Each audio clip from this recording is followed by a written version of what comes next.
Hello दोस्तों, नमस्कार। कैसे हैं आप सब? आशा करते हैं कि आप सब बहुत अच्छे होंगे, खूब मन लगाकर पढ़ाई कर रहे होंगे।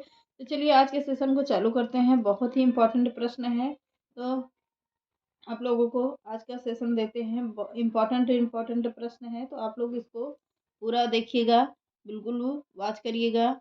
और यहाँ से अगर आप लोगों को 5-6 नंबर तो पक्का ही पक्का है, हर जगह पे कहीं ना कहीं काम जरूर आएगा। हिंदी साहित्य से इम्पोर्टेंट प्रश्न है, बार बार कह रहे हैं, नोट जरूर कर लेना। तो चलिए आज के सेशन को चालू करते हैं। हिंदी छायावाद का प्रथम काव्य संग्रह का नाम बताइए। तो क्या होगा? हिंदी छायावाद का प्रथम काव्य संग्रह का नाम क्या है? झरना है। झरना किसकी रचना है? जयशंकर प्रसाद की है। नोट करिएगा इसको भी। अगली रचना देखिए, शुद्ध एवं परिमार्जित खड़ी बोली के प्रथम लेखक का नाम क्या है? बहुत ही इंपॉर्टेंट रचना है ये भी। शुद्ध एवं परिमार्जित खड़ी बोली के प्रथम लेखक का नाम क्या है? राम प्रसाद निरंजनी। बहुत ही इम्पोर्टेंट रचना है। भले ही छोटी वीडियो रहती है हमारी, लेकिन आप लोगों को प्रश्न एक से बढ़कर एक देखने को मिलते हैं, जो परीक्षा में पूछे जाएंगे। ज़्यादातर कोशिश करते हैं कि वही प्रश्न उठाएं, इधर उधर की फालतू चीज़ें ना पढ़ाएं।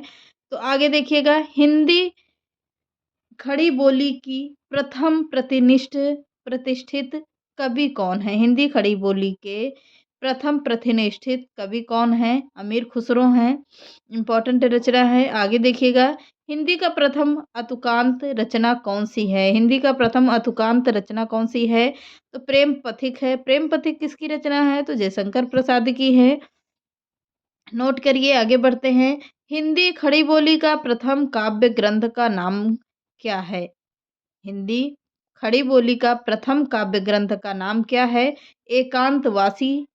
एकांतवासी है। एकांतवासी के रचनाकार कौन है? योगी श्रीधर पाठक हैं। आगे देख, मुंशी प्रेमचंद का प्रथम उपन्यास क्या नाम क्या है? मुंशी प्रेमचंद का प्रथम उपन्यास कौन सा है? प्रेमा है। प्रेमा कब की रचना है? तो 1960 ईस्वी की रचना है। बहुत ही इम्पोर्टेंट रचना है, इसको भी नोट कर लीजिएगा। आगे देखते हैं, मुंशी प्रेमचंद की प्रथम कहानी का नाम बताइए। मुंशी प्रेमचंद की प्रथम कहानी कौन सी है? पंच परमेश्वर है। पंच परमेश्वर कब की रचना है? तो यह है 1916 की रचना है, जो किसकी होगी? मुंशी प्रेमचंद्र की है। इम्पोर्टेंट है। आगे बढ़ते हैं, जयशंकर प्रसाद की प्रथम कहानी का नाम क्या है? जयशंकर प्रसाद की प्रथम कहानी का नाम क्या होगा? ग्राम है। ग्राम कब की रचना है? तो 1911 ईस्वी की रचना है। आगे देखते हैं, जयशंकर प्रसाद का प्रथम ऐतिहासिक नाटक का नाम बताइए। तो जयशंकर प्रसाद का प्रथम ऐतिहासिक नाटक क्या है?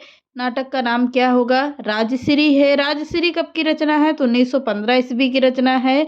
नोट कर लीजिएगा, इम्पोर्टेंट रचना है। आगे देखते हैं, महादेवी वर्मा का प्रथम काव्य संग्रह है कौन सा है? तो महादेवी वर्मा का प्रथम काव्य संग्रह कौन सा होगा? निहार है। निहार कब की रचना है? तो 1930 ईस्वी की रचना है। इम्पॉर्टेंट है, नोट करते रहिएगा फटाफट से। ना समझ में आए स्क्रीनशॉट लीजिए, बाद में नोट करिएगा, लेकिन करिएगा ज़रूर। आगे देखते हैं, हिंदी खड़ी बोली का प्रथम ग्रंथ कौन सा, गद्य ग्रंथ कौन सा है? हिंदी खड़ी बोली का प्रथम गद्य ग्रंथ कौन सा होगा? तो भाषा है। भाषा के जनक कौन है? योग वशिष्ठ जी है। कौन होंगे? योग वशिष्ठ। अगला है, प्रथम विश्व हिंदी सम्मेलन कहाँ पर हुआ था? तो प्रथम विश्व हिंदी सम्मेलन कहाँ पर हुआ था? नागपुर में हुआ था। कब हुआ था? तो 1975 ईस्वी में हुआ था। प्रथम विश्व हिंदी सम्मेलन की बात कर रहा है, तो कहाँ पर हुआ था? नाग सम्मेलन हुआ था, नागपुर में हुआ था। कब हुआ था? 1975 में हुआ था। अब अगर पूछता है हिंदी सम्मेलन कब हुआ था, तो हिंदी सम्मेलन कब हुआ था, सॉरी कहाँ पर हुआ था? अमेरिका के शिकागो में हुआ था। आगे देखिए, ग्र- हिंदी में नई कविता शब्द का सर्वप्रथम नामकरण कौन करता है? तो हिंदी में नई कविता का शब्द का सर्वप्रथम नामकरण कौन करेगा? अज्ञेय करते हैं। अज्ञेय जी की रचना होगी। अगला है, हिंदी का प्रथम रेखा चित्र संकलन का नाम क्या है? तो हिंदी का प्रथम रेखा चित्र संकलन का नाम क्या होगा? पद्म पराग है। किसकी रचना है? पद्म सिंह शर्मा की रचना है। आगे देखते हैं हिंदी आलोचना की प्रथम पुस्तक का नाम बताइए। तो हिंदी आलोचना की प्रथम पुस्तक का नाम क्या होगा? हिंदी कालिदास की आलोचना। यह इनकी इम्पोर्टेंट रचना होगी। आगे देखिए हिंदी का प्रथम साप्ताहिक पत्र कौन सा है? तो हिंदी का प्रथम साप्ताहिक पत्र कौन सा होगा? उदंत मार्तंड है। उदंत मार्तंड कहाँ से छपता है? कलकत्ता से छपता था। हिंदी का प्रथम दैनिक पत्र कौन सा था? यह है तो हिंदी का प्रथम दैनिक पत्र कौन सा है? समाचार है। समाचार कहाँ कौन सा है? सुधा वर्षण। यह हिंदी का प्रथम दैनिक पत्र था। आगे देखिए हिंदी का प्रथम पत्रिका कौन सी है? तो हिंदी की प्रथम पत्रिका संवाद कौमुदी है। इम्पोर्टेंट है, नोट करते रहिएगा फटाफट से। कलम का जादूगर किसे कहा जाता है? कलम का जादूगर किसे कहा जाएगा? रामवृक्ष बेनीपुरी को कहा जाता है। इम्पोर्टेंट है। अगला देखिए प्रगतिवाद उपयोगितावाद का दूसरा नाम है। प्रगतिवाद उपयोगितावाद का दूसरा नाम क्या है? रामविलास शर्मा की है। यह कथन किसका पूछ रहा है? तो किसका कथन होगा? रामविलास शर्मा का है। क्या है? प्रगतिवाद उपयोगितावाद का दूसरा नाम है। यह कथन किसने कहा था? तो यह रामविलास शर्मा का है। अगला है पंचतंत्र क्या है? तो पंचतंत्र क्या होगा? यह कहानी संग्रह है। यह कहानी संग्रह है। आगे देखते हैं हिंदी साहित्य के इतिहास के रचयिता कौन है? तो हिंदी साहित्य इतिहास के रचयिता कौन होंगे? आचार्य रामचंद्र शुक्ल ने के हैं। कौन होंगे? आचार्य रामचंद्र शुक्ल जी हैं। आगे देखते अगला देखिए गीत गोविंद किस भाषा में है? तो गीत गोविंद पहले देखिए कि किसकी है, किसकी होगी? गीत गोविंद जयदेव की रचना है। किस भाषा में है गीत गोविंद पूछ रहा है? तो गीत गोविंद संस्कृत भाषा में है। गीत गोविंद किसकी है? अगला देखिए संस्कृत भाषा में है। ये थोड़ा सा कंफ्यूज हो रहे हैं कि गीत गोविंद जयदेव की रचना है। हाँ, गीत गोविंद जयदेव की ही रचना है। और किस भाषा में है? तो संस्कृत भाषा में है। लोकनायक, लोकनायक किसको कहा जाता है? तुलसीदास जी को कहा जाता है। इसका जुबान पर है पर ध्यान थोड़ा सा कंफ्यूजन है। मुझे याद है कि किसकी ही रचना है। गीत गोविंद जयदेव की ही रचना पूछ रहा है। तो भाषा इसमें थोड़ा सा कंफ्यूज है, तो इसमें थोड़ा आप लोग भी बता दीजिएगा कि कौन होंगे। कंफर्म है, ये याद है पूरा कि जयदेव ही हैं। थोड़ा कंफ्यूजन हो रही है, तो आप लोग कमेंट करके बताना कि कौन से हैं, तो हम भी देख लेंगे। आगे देखते हैं लोकनायक किसको कहा जाता है? तो लोकनायक तुलसीदास जी को कहा जाता है। इंदिरापति किसे कहा जाता है? तो इंदिरापति किसको कहा जाता है? विष्णु भगवान को। लक्ष्मी जी को क्या कहा जाता है? इंदिरा कहा जाता है। इंद्रपति पूछ रहा है, इंद्रपति किसको कहा जाता है? तो विष्णु जी को कहा जाता है। भारत में हिंदी का संवैधानिक स्वरूप है। भारत में हिंदी का संवैधानिक स्वरूप क्या है? राजभाषा है। अगला है जाटू किस बोली का उपनाम है? तो जाटू किस बोली का उपनाम होगा? बांगुरी, बांगुरी बोली का उपनाम है। मैंने एक दिन आप लोगों को पूरी बोलियां पढ़ा दिया है, किस क्षेत्र विशेष से ली गई हैं, कौन कौन सी भाषा कहाँ पर बोली जाती हैं, इसको मैंने पढ़ाया है, वीडियो में जाकर देख लेना।